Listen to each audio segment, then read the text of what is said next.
All right, outdoorsman, today I am out with my favorite friend there, and we are at Antietam National Battlefield, and we're going to get out for a little walk today to see what we can see. Might do multiple parts to this. We'll see how it goes. Today here at Antietam, it was the single bloodiest day in U.S. history. Over 23,000 men were either wounded or lost their life here at the Battle of Antietam, or Battle of Sharpsburg. So let's see what we can see, and let's get outdoors. Over there in the distance is the Dunker Church. I'll see if I can track down some pictures of what it looked like at the end of the battle, but there were an awful lot of holes found in that church from either rifle shot or from cannon fire. This statuary commemorates the men from the state of New York who fought here at the Battle of Antietam. As you look off into the distance there, you can see all of this area.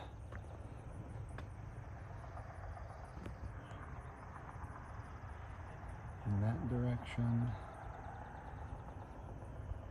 as far off as the far cornfields in the dark green there.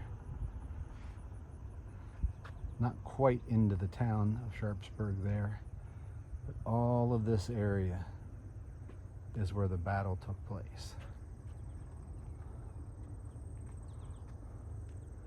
Even off into those distant fields there.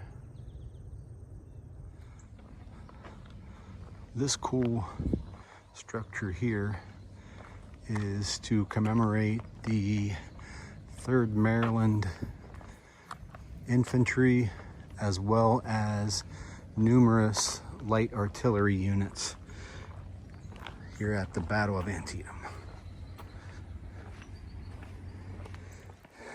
All right, everyone, crossing the street and walking up the steps to check out the Dunker Church here south of the town of Sharpsburg.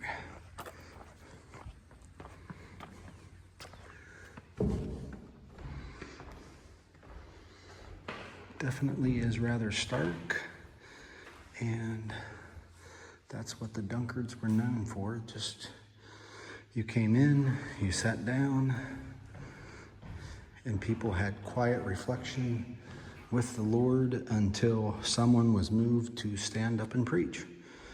And that's how services went here. Yep. Interestingly, when you went into church, the men sat on one side and the women sat on the other. Another fun fact is that this piece of property at one point was a lunch stand, and it had completely collapsed during a windstorm in 1921, only to be finally rebuilt using many of the original materials in 1962. Here, as we walk up on these cannon, this is many times how they would be set, getting ready for battle. I don't know if you can notice it, but there are several different styles here. And then over here, the thing that looks like a wagon, you would have actually had horses attached to the front when it was moving, and powder and different shot types were in the box itself, and then the cannon was attached to the backside.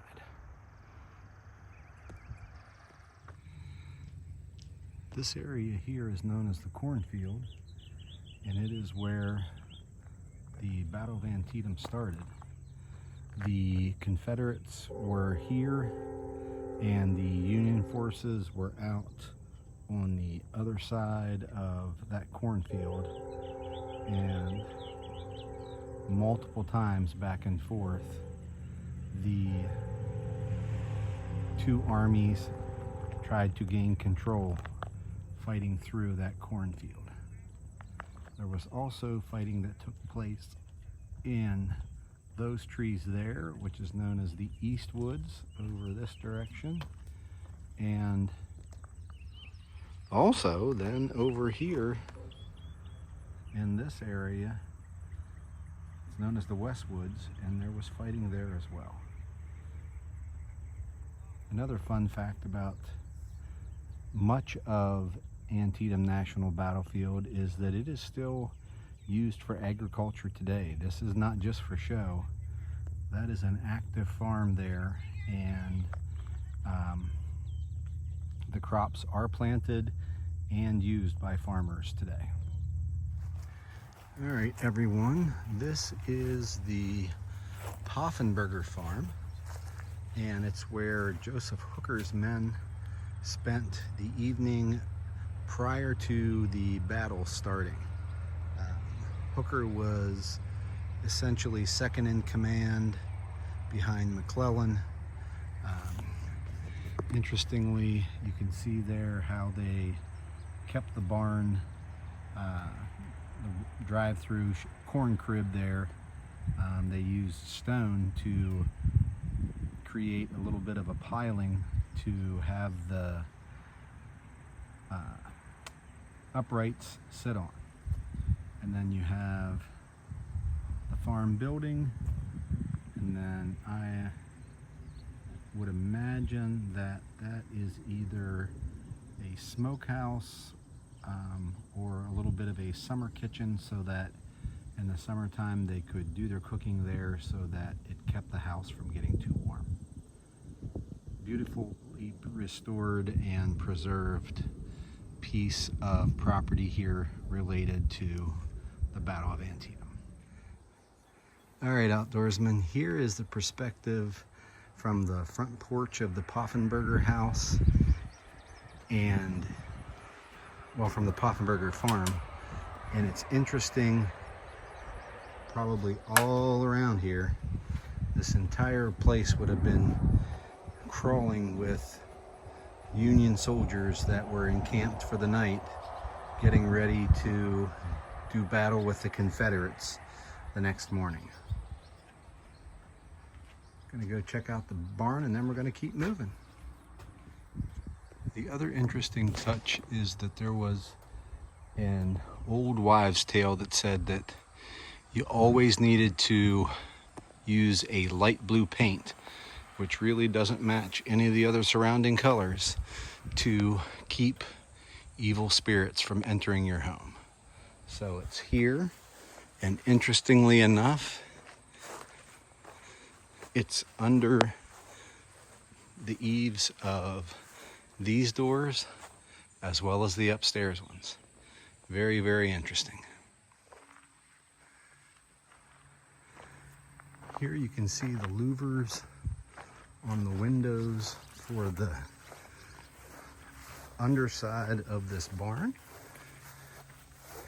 I know they don't want you inside it, but there you can see how the stalls were set and how from the inside of the barn they would have been able to put hay and grain and things in for the horses or cattle, if they had them, to be able to feed them and care for them. This is what's known as a bank barn, not because they kept a lot of money in here, but because they created a bank of soil to be able to back their wagons up into to store hay and grain and other items in the upper portion of their barn. Here on the inside of the barn, as I was saying, you could see where food would have been put in for the animals, and then here were the grain boxes that would have allowed for things to be kept. Really cool to see.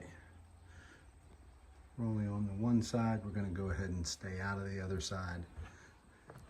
And here you can see the big timbers that were used to keep everything upstairs.